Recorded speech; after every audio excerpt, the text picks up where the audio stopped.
I have a lot of books here in my office, kind of an occupational hazard. Some of them are modern books with the latest scholarship. Some of them are old classics that have stood the test of time. Some of them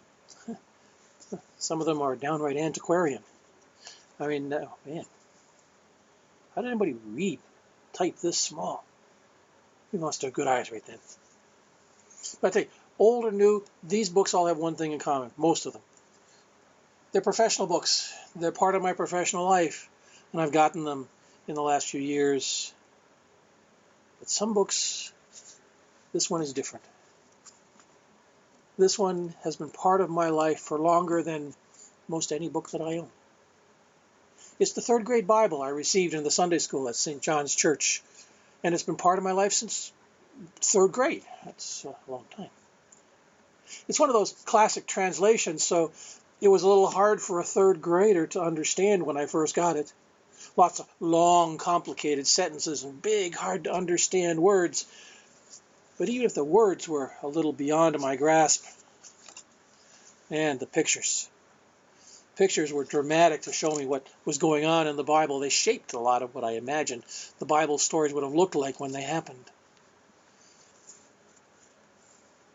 And I kept trying to read those words. Now, I don't try this particular volume too much. See, it's getting kind of fragile. The binding's kind of breaking. It's getting a little worn, showing its age. I have other Bibles to just read as Bibles. I hold on to this one because I remember. I remember the Sunday school at St. John's Church. I remember what they taught me, and I remember the feeling they gave me. I don't remember a lot of the facts they taught me, but I do remember some of the basic ideas. God is always with us. That Jesus, he wanted to be not just the Savior, but my Savior. That there was a faith that I shared with a family of God. And that this church was a family where a child like me could belong. Where I was welcome, where I was cared for, where I could find a home. Now, my family moved away from the old neighborhood. We left St. John's Church, but I always kept this Bible with me. And I always turned back to it and remembered the people who had taught me and reminded me. A few years ago, we moved back, not exactly to the old neighborhood, but close enough that I could get there in a quick drive.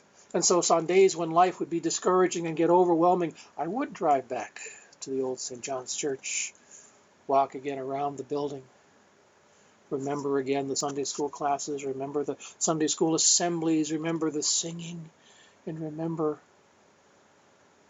that Jesus is the Good Shepherd, that he is the one who leads us in paths of righteousness for his name's sake, that he is the one who leads us even when we're in the dark valley.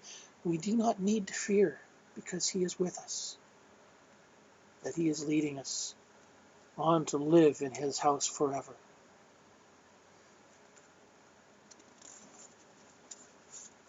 Last time I was down by the old church building, it was all dark, everything was locked up. I learned later it's because the congregation had moved away.